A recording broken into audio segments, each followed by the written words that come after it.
the alliance through one of the most perilous moments in recent history. Secretary General Stoltenberg, we are honored, as always, to welcome you back to the Atlantic Council, NATO's home in Washington, D.C. The specter of a major conflict in Europe is more present today than it has been at any time since the end of the Cold War. The Russian buildup of forces on Ukraine's borders is a threat not only to the territorial integrity of that country, it is a direct assault on international norms of national sovereignty and self-determination. The stakes are generational. At this crucial moment, we are eager to hear the Secretary General's perspective on this Kremlin-generated crisis in Ukraine, how NATO is responding, the implications for the new NATO strategic concept, and what is next for the alliance itself. To moderate today's discussion, we are delighted to welcome Margaret Brennan, CBS News exceptional chief foreign affairs correspondent and the moderator of Face the Nation. To our audience, thank you all for joining us from all over the world for this important discussion. Today's event is a continuation of the robust and multifaceted Atlantic Council coverage of the crisis. Please visit our website, atlanticcouncil.org, for expert analysis and breaking commentary. We are broadcasting live on Zoom, as well as the Council's website, YouTube, Twitter, and Facebook accounts. I encourage all of you watching to join the conversation on social media using the hashtag ACFrontPage and hashtag NATO. And now, Margaret, over to you. Thank you so much, Fred, and good morning to everyone watching here stateside. Good afternoon to you, Mr. Secretary General. I don't really need to introduce you, but of course, for anyone watching, Jens Stoltenberg is the Secretary General of NATO and has been since October 2014, following a distinguished international and domestic career, including as Prime Minister of Norway and UN Special Envoy on Climate Change. But now I would say, Mr. Secretary, you have a tremendous challenge in front of you at this moment.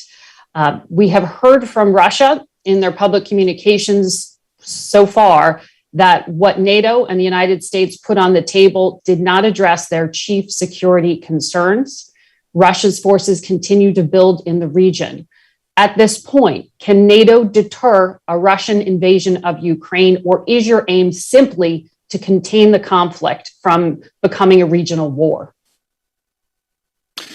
Our aim is, of course, to convey a clear message to Russia, and that's exactly what we're doing, that if they use military force against Ukraine, it will have severe consequences. NATO allies are ready to impose heavy economic sanctions, political, financial sanctions. NATO provides support to Ukraine. We help Ukraine with modernizing their defense and security institutions, and NATO allies provide trainers, equipment, so Ukraine can also impose costs on Russia if they once again invade Ukraine. And then thirdly, and most importantly for NATO allies, is that of course we are also ready to step up, as we actually now do, our military presence in the eastern part of the alliance to prevent any misunderstanding or room for miscalculation about NATO's ability and readiness to protect and defend all allies. So we are doing three things. We are sending a message of sanctions, high price to pay. We are supporting Ukraine, and we are of course also conveying absolute unwavering commitment to all NATO allies. But have you seen any concrete indication to date that Russia is backing down? What we have seen is a continued military build-up by Russia, and of course that is something we follow very closely. They are deploying more troops, more heavy equipment, and now also thousands of combat-ready troops to Belarus, also with aircraft, helicopters, and advanced weapon systems, S-400, and other weapon systems into Belarus. So the military build-up continues. At the same time, Russia was willing to meet us, the United States and NATO allies, a couple of weeks ago, and that's a good sign that we sat down in the same room and for hours addressed the situation in and around Ukraine and the security consequences for all of us, for Europe, but also that we have now conveyed our written proposals, how we believe it's possible to find common ground on everything from arms control to transparency on military activities to more lines of communications between NATO allies and Russia. And now Russia has to assess these proposals, and we are ready to sit down with them when they are ready to continue the efforts to find a diplomatic political solution. Ukraine's foreign minister said today they believe they could take the next 2 weeks to continue talking. Do you think you have that kind of time? So we have that time as long as Russia does not once again decide to use military force. You don't see that no as imminent? certainty. Well, there's no certainty about the Russian plans, and maybe they have not made any final decision. From the NATO side, we are ready to engage in political dialogue, but we're also ready to respond if Russia chooses an armed conflict, confrontation. So we are ready for both options. We are working hard for the best peaceful political solution, but we're also prepared for the worst. Russia once again using force against the neighbor Ukraine. In terms of preparing for the worst, you said earlier this week that the NATO response force, which is a force of about 5,000, could be deployed within days. Given the wide array of potential actions that Russia could take, exactly what is the threshold for their deployment? Have the allies agreed on exactly what would trigger that? First of all, the NATO response force is only one of the elements in what we do to provide credible deterrence and defense to all NATO allies, and especially those allies in the east of the alliance. We have already, after Russia used force against Ukraine in 2014, for the first time in our history, deployed combat-ready battle groups, NATO battle groups in the eastern part of the alliance, in the Baltic countries and Poland. We have air policing both in the Black Sea region and in the Baltic region. We have more naval presence, and over the last weeks we have actually stepped up the number of planes and ships in these different missions. Then we have the NATO response force. The total amount of troops there is around 40,000, but the lead element of the NATO response force is exactly, as you say, around 5,000. That's a political decision. We will assess, we will make our decisions when we see any need to further increase the presence in the east, either by deploying the whole or elements of the NATO response force, depending on what the situation is, and or we're also considering to deploy or to have battle groups not only in the Baltic countries and in Poland as we have now, but also France, the United Kingdom, and other allies have also indicated willingness to have similar battle groups in the Black Sea region under NATO command as part of a NATO presence. Let me also add that, for instance, now we have for the first time in decades, we have a US aircraft carrier under NATO command, and we have more naval and air assets in the region available if needed. If needed. In terms of that quick response, the response force you talked about, the 5,000, it's currently led by France, along with allied troops in it. France is 3 months away from a presidential election. Are you concerned that politics will complicate the willingness to respond? You said it's a political decision to take the vote to deploy them. Are you concerned? So France is a very committed NATO ally. France has high-end capabilities. France has also demonstrated over many years the ability to also deploy forces if needed and to engage in difficult conflicts and address many challenging situations. So I'm absolutely confident that France, but also the other allies in the lead elements, we call it the VJTF, the lead elements of the NATO response force, will be ready to deploy if needed. But we are at at the same time pursuing the diplomatic track. Right. Because the best solution will be to prevent any intervention into Ukraine. course. And therefore we are sending the strong messages of also severe consequences, a high price to pay for Russia, but also the fact that we have now seen an increased support to Ukraine. Canada just announced, for example, more trainers to Ukraine. So the Ukrainian troops, the Ukrainian army, is much better trained, much better equipped, and much more ready now than they were in 2014. And of course, that will really impose costs on Russia if they decide to move into Ukraine once again. Right, for Ukraine to defend itself. But as you know, I mean, diplomacy is most powerful when there's a credible use of force behind it. So that's why I'm asking you about that decision. I mean, if it has to be put to a vote among allies, are you confident? Do you know what that threshold is that would get all allies to agree to use that response force? But we will never give any potential adversary the kind of the privilege of defining exactly the threshold. What we will do is that we will always be sure that we have the necessary forces in the right place at the right time to defend and protect all allies. And we have done that for more than 70 years. And the success of NATO, the strongest alliance in history, is that by standing together, based on the principle an attack on one ally will trigger the response from the whole alliance, one for all for one, we have been able to preserve peace, to prevent any attack.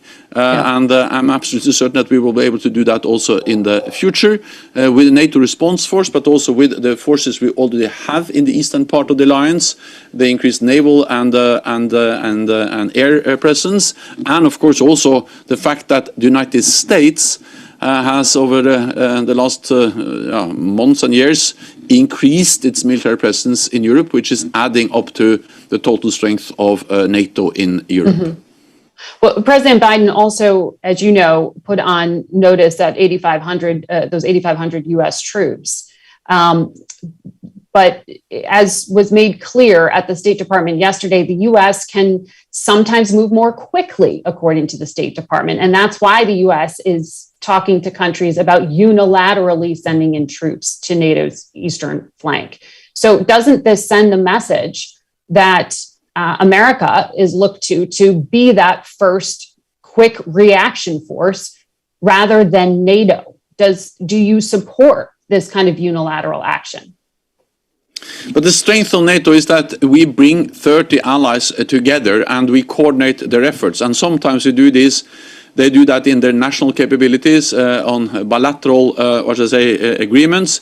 Sometimes this is done within the NATO framework, but still we speak about NATO allies protecting each other. NATO is already in the region. We already have assets both on the ground in the Black Sea region and the Baltic region. We have air and sea capabilities there with the standing NATO naval forces that have now actually received more ships from Spain, from Denmark, planes from the Netherlands, also from Denmark and other countries. So NATO is already there.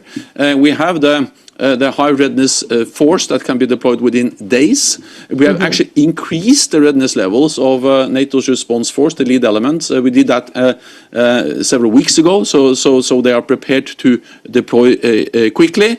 And then on top of that, we have national capabilities, not only from the United States, but also from other allies. So are you saying that Romania and other countries that the United States is talking to do not need this unilateral support from the United States, that NATO forces are sufficient at present? I'm saying that we are coordinating closely what we do as NATO and what individual NATO allies do together with other NATO allies. And the most important thing is that the totality of that delivers the necessary deterrence and defense. We will, of course, constantly assess the need to adjust our presence, also in the Black Sea region. We have already increased our presence in the Black Sea region over the last days and weeks. We have increased the readiness of our forces that can quickly move into the region if needed. And then on top of that, we have allies like France, like UK, but also United States, looking into adding more national forces, but also they can, after the initial deployments, come under NATO command. So we are coordinating very closely all allies, both the things we do together as allies and the things we do on the bilateral level. And the U.S. aircraft carrier, which originally was under U.S. command, is now under NATO command. But the reality is that we speak about the same capabilities, the same countries, and the most important thing is that we have those capabilities. But as you know, Mr. Secretary General, there's been a lot of reporting about differences of opinion among allies, particularly the willingness of France, the willingness of Germany to use force in the same way that the United States and United Kingdom might be more willing to act. So do you believe that you can deal with those kind of divisions and that you have agreements, even if you don't want to spell them out to us today, but agreements on what the threshold for action would be? But I think we need to understand that these troops that we deploy in Romania, we already have troops in Romania, in the Black Sea region, in the Baltic region, they are there to defend NATO allies. And that's an absolute 100% guarantee from all allies, including, of course, Germany and France. Germany actually leads one of the battle groups in the Baltic region, the battle group we have in Lithuania. So there's no way Germany cannot be part of that because they're already there. And France is also part of our deployment in the eastern part of the alliance, and France is then now considering to add more troops. This is about defending NATO allies. And Article 5, the commitment to defend all allies, one for all for one, that's in a way enshrined in our founding treaty, something we have been committed to, all of us, for more than 70 years. Then there is another issue that's also important, but another issue, that is what kind of support do we provide to Ukraine, which is not a NATO ally, but a highly valued NATO partner. There are some differences between allies. I don't try to hide that, but that's a very different thing than the commitment to protect and defend all allies. So when you speak about the NATO response force, the NATO battle groups, the increased air and sea presence in the standing naval forces, that's about defending NATO territory, 100% agreement, no doubt. When it comes to what kind of support we should provide to a partner, Ukraine, yes, there are some differences. Some allies are not ready to provide, for instance, lethal aid or military equipment. So NATO provides something as an alliance, capacity building, cyber, helping them to modernize their security institutions, share information, and so on. And then some other allies, especially the United States, Canada, the United Kingdom, are also providing trainers, defensive weapon systems, and so on to Ukraine. But I think it's important to distinguish those two tasks. Right. Support to Ukraine, yes, important. The commitment to protect and defend allies, that's our core task, and it's absolute commitment from all allies, and Germany and France is part of that. But what I hear you saying there is that the intention of a deployment would be to contain the possibility of a regional conflict that would affect your members, not to deter Russia from attacking a country that is not a member, although a valued partner. Is that correct? It's correct that we are not planning to deploy NATO combat troops to Ukraine. And neither is the United States. But don't you think, and neither is the United States, President Biden has made that clear. And that has been one of the criticisms of NATO to date, that because going back to 2014, the United States and NATO were not willing to use force to deter aggression and annexation of territory from a NATO partner. I know, not a member. But that Vladimir Putin saw that. And that he knows now there was not a willingness to use force to stop him. Why should he take NATO seriously now? So first of all, because our main task is to protect 30 allies, 1 billion people, territory in North America and Europe. That's our core task, and we demonstrate once again our commitment and our readiness and the capabilities to defend and deter any attack against NATO allies. So I am absolutely certain that President Putin and Russia takes NATO very serious when it comes to our ability to protect and defend all allies, and we demonstrate that every day. When it comes to Ukraine, I'm absolutely certain that Russia understands that they will have to pay a high price, because they, after they used force against Ukraine in 2014, we have imposed severe sanctions on Ukraine. We have stepped up our support on sanctions on Russia after the use of force against Ukraine. We have provided support to Ukraine, stepped up that, and we have increased our presence in the eastern part of the alliance. So if with battle groups and more military presence in the eastern part of the alliance for the first time in our history. So if Russia wants less NATO at its borders, they have actually achieved exactly the opposite. And if they use force again against Ukraine, they will achieve even more NATO at their borders. So that's, of course, a price for Russia, meaning that they have consequences if they violate international law, if they invade another country. But the consequences are different if they invade a partner, Ukraine, than if they invade a NATO ally. And I think it's important to understand those differences and what is NATO's core responsibilities. As you know, French President Macron famously said about 2 years ago that he thought NATO was brain dead. Given what you are sketching out right now, do you think Vladimir Putin has unintentionally succeeded at giving you sort of new purpose and revitalizing the alliance? Well, I think the purpose of NATO has been there the whole time, because in an unpredictable, unstable, more dangerous world, it's even more important that we stand together, that we protect each other. We need strong international institutions as NATO in a time of uncertainty. I think we have demonstrated that also during the Cold War, of course. We demonstrated that when NATO helped to end the brutal wars in the Balkans in the 1990s. I think we demonstrated that when NATO allies went into and helped the United States in Afghanistan after 9/11. And I think we demonstrate that now as we speak with the aggressive actions of Russia against Ukraine and the need to provide 100% security guarantees for all NATO allies. So NATO is the most successful alliance in history because we have been able to be united and we have been able to change when the world is changing. And that's exactly what we are doing now. Well, speaking of a changing world, you mentioned cyber. The Ukrainian government has been clear that they expect a cyber attack to precede any kind of kinetic attack. You said a few years ago, a cyber attack on a member state would trigger the collective defense clause, Article 5. How do you plan to handle a Russian cyber attack on a non-member state now? And Ukraine said Russia already carried out an attack just within the past few weeks. Is that kind of thing just below NATO's threshold to do more to respond? We don't trigger Article 5 in response to an attack on a non-NATO country. That's why I just asked the question. Yes, that's why I'm asking.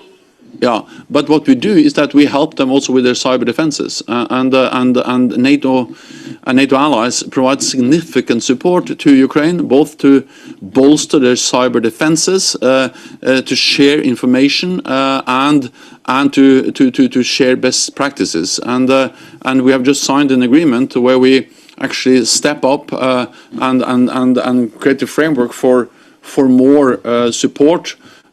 Helping them with their cyber defenses. More general, the message is that we have actually decided that an attack in cyberspace can trigger Article 5, and therefore we are ready to respond. But that can be in cyberspace, but it can also be in another domain. That's for NATO to decide, depending on what kind of attack. Let me ask the question another way. When Russia carried out a cyber attack in Ukraine in 2017, NotPetya, it was an attack on Ukraine, but it had global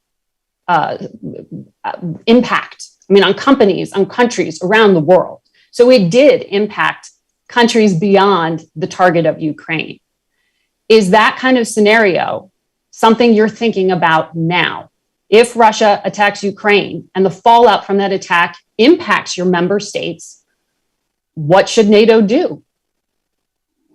So first of all, it is extremely important that we are prepared for also cyber attacks and the consequences, as we saw some years ago when Ukraine was attacked, but it had consequences for many other countries, as you said, all around the world. This is partly about strengthening our cyber defenses ourselves. It's about improving the way we share information about cyber attacks and improve the way we attribute. Because one of the challenges with cyber attacks is that those behind very often deny that they are behind in the cyber attacks. Attribution to actually identify who is behind is one of the main challenges we are working on as NATO allies to respond to cyber attacks. And also NATO allies have also increased our ability to what we call to provide national cyber effects, meaning also to push back in cyberspace if needed. But I'm a bit afraid of going too far in speculating. I'm reluctant to go too far in speculating, because the aim now is to try to reduce tensions and to convince Russia. We call on Russia, urge Russia to sit down and engage in talks to prevent these kind of scenarios, so we can find a political solution. Okay.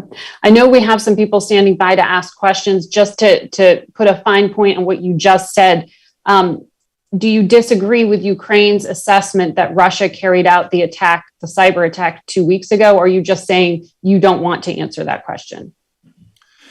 I'm saying that we are not going into details about our intelligence, but we are very much aware of that Russia has been responsible for cyber attacks before, and they can, of course, be responsible for that again. And, of course, as a kind of first step or a precursor to a kinetic military attack, cyber attacks is a very likely scenario. And let me also add that one possibility is a full-fledged Russian invasion with tens of thousands of combat troops, heavy armor, planes, missiles, and all the stuff they have lined up along the borders of Ukraine. But there are also many other ways for Russia to conduct aggressive actions. Cyber is one. Coup, efforts to topple the government in Kiev, sabotage. They have intelligence officers working inside Ukraine as we speak. So we need to be prepared for a wide range of different forms of aggressive actions by Russia against Ukraine. Mr. Secretary General, Anna Palacio is standing by with a question.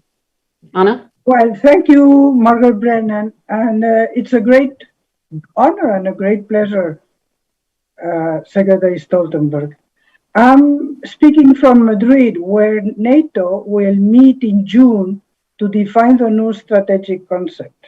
And my question is, after the chaotic exit from Afghanistan and the bitter fighting between allies on budget, and frankly, the already mentioned comment by President Macron about NATO's vitality, NATO is again back front and center of the geopolitical arena. And I would like you to tell us, forward-looking, what are the lessons about allied political unity that could be included in the next strategic concept from this experience? Let me first say that I'm very much looking forward to attending the NATO summit in Madrid in June, and Prime Minister Pedro Sánchez and the whole Spanish government and the people of Spain will be great hosts, and that's something I really look forward to. Second, I believe that the Madrid summit will be a very important summit for many reasons, but not least because, as you said, we will agree a new strategic concept for NATO. The last time we did that was actually 10 years ago, and the world has changed so much, so we need to update the strategic thinking and the strategic concept of NATO. Then this concept will cover many issues, but on your question, I think the most important lesson we can learn from all these events you mentioned is the importance of North America and Europe standing together. Because when we face new threats and new challenges, a more assertive and aggressive Russia, cyberspace, terrorism, but also, of course, the security consequences of the rise of China, it is even more important that we have North America and Europe not apart, but together. Because as long as we stand together, we represent 50% of the world's economic might and 50% of the world's military might. So when we are together, we can tackle any challenge, any threat. And I think that's also important for the United States, because it's good for the United States to have 29 friends and allies.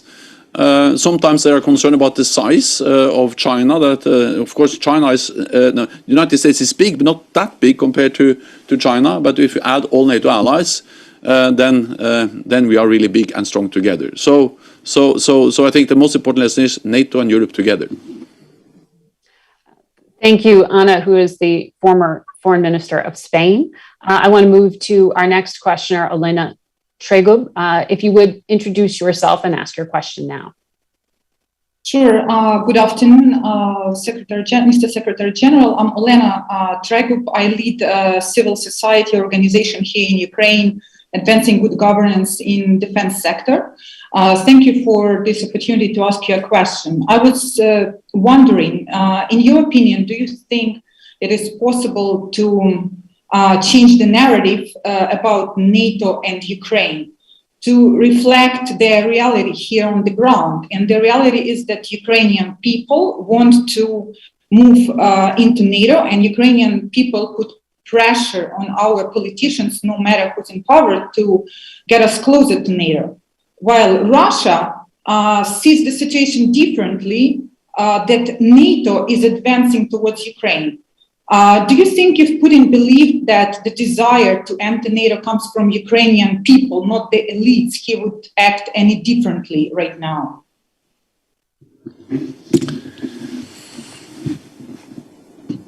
NATO has never and will never force any country into the alliance. Our door is open, but we will never force anyone into that door. So the enlargement of NATO that has taken place over many decades is a result of democratic decisions by the peoples in free nations. So it represents the will of the people in all those nations who have decided to join our alliance. That was the case when NATO was founded back in '49, and that has been the case for each and every country, from Spain to Poland to Hungary to the Baltic countries, and recently North Macedonia and Montenegro and many others.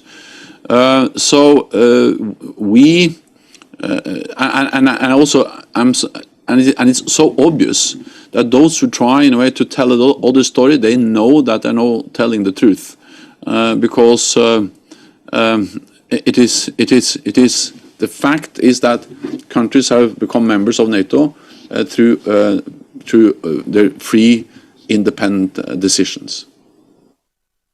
Thank you. And next question comes from Gabriella Doyle. If you would introduce yourself and ask your question. Thank you, Margaret, Mr. Secretary General. It's an honor. My name is Gabriella Doyle, and I'm an Assistant Director with the Atlantic Council's Transatlantic Security Initiative.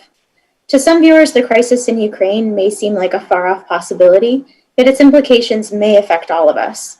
What would you say to Americans in all 50 states and commonwealths about NATO's value and role in the world, not only in managing the current conflict with Russia, but also in terms of what NATO can offer American communities? I think that 2 world wars and the Cold War taught us that peace and stability in Europe is not only good for Europe, it's also good for the United States. So, of course, NATO and the American security guarantees to Europe, they have been important for European allies. but that is also extremely important for the United States. Peace, security is the basis for prosperity. So for ordinary Americans, it is extremely important that NATO is the foundation for peace and stability in our part of the world. And this has been demonstrated over decades, and especially for the United States, after 9/11, we invoked our collective defense clause, and tens of thousands of European, Canadian, non-US NATO soldiers, personnel have served shoulder to shoulder with American soldiers in Afghanistan in a response to an attack on the United States. And then also, as I mentioned, when it comes to China, of course, China will soon have a bigger economy than the United States. China will have the biggest economy in the world. They already have the largest defense budget. They are leading within many technologies, like parts of artificial intelligence, parts of quantum computing, and they already have the biggest navy in the world. Compared to China, it is a great advantage for the United States to have something that China and no other major power has, and that is many friends and allies. It's good to have friends. It's good to have allies. And that's exactly what the United States has in NATO, and that's also why NATO is important for people in the United States. Mr. Secretary General, there's a question coming in from someone watching at home. In a worst case situation, should Russia attack Ukraine, could there be, in theory, a speedy accession for fully fit countries like Sweden and Finland, should they wish to join NATO? So NATO respects decisions by sovereign independent nations. So we respect them if they apply for membership, but we also respect if they decide not to apply. And therefore we respect the decision that Finland and Sweden has taken so far not to apply for membership. And then we work closely with them. Finland and Sweden are our closest partners. We train together, we operate together. We have improved what we call the interoperability of our forces, so we can operate together, even though Finland and Sweden are not NATO members. And I spoke recently with the Finnish president. I spoke with the Swedish prime minister, and they conveyed very clearly this message that they're not applying for membership, but for them it's absolutely unacceptable what Russia now demands, that NATO should close the door forever for every potential member. Because then Finland and Sweden will lose the freedom to, at a later stage, choose NATO membership if they so want. So this is about the sovereign right of every nation to choose its own path. If they decide to apply, and that's a 100% Finnish and Swedish decision, then I think it is possible to make a decision quickly and for them to join quickly. At the end of the day, this has to be a political decision, but when you see the high level of interoperability between NATO and Finland and Sweden, when you see to what degree they already meet NATO standards, it should be possible to allow them into our alliance quite quickly. We have time for just one more question. There is some speculation that Russia will not invade and disrupt the Olympics in China. Do you put credence in this, and can you explain how NATO sees the relationship between Russia and China?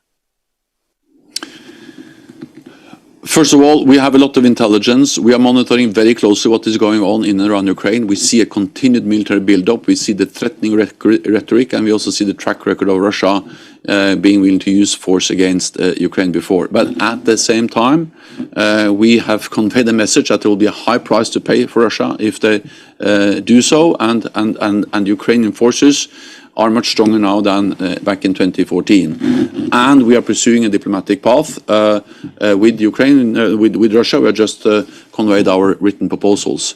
The reason why I say this is that I will not speculate. I just tell you that we are prepared both for a scenario where Russia invades or a scenario where they actually decide to sit down and engage in good faith in talks with NATO and NATO allies. So you don't see coordination between the two countries at this point? Sorry, that was the other part of the question. Yeah. No, what we see is that Russia and China are becoming closer and closer.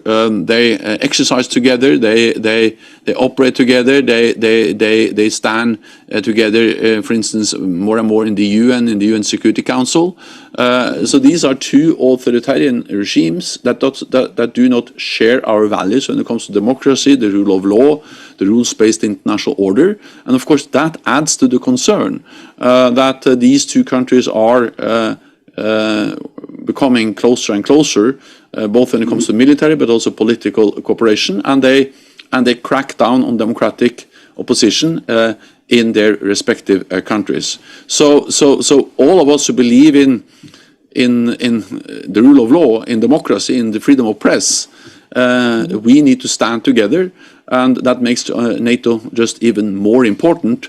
That in a time where we see authoritarian regimes stepping up, it is even more important that we stand together as NATO, both when it comes to the deterrence and defense, but also on our diplomatic efforts to find political solutions and to engage in dialogue with Russia, now on Ukraine, and with China on arms control and many other issues. So NATO is ready for dialogue, especially in light of the challenges both China and Russia poses to the rules-based order. Mr. Secretary General, thank you for your time. Thank you for your comments about the free press as well. And that concludes our Atlantic Council front page event today. Thank you for being with us during what is an incredibly busy and important time for you. And the Atlantic Council's programming will continue to follow this ongoing Russian aggression in and around Ukraine. And that'll continue in just about 15 minutes at 9:30 a.m. Eastern, when we will hear from former NATO Supreme Allied commanders in Europe, and they will answer questions about how the alliance can enhance collective defense and prepare for further escalation. So thank you all for tuning in for this event. I'll see you Sunday. Thank you.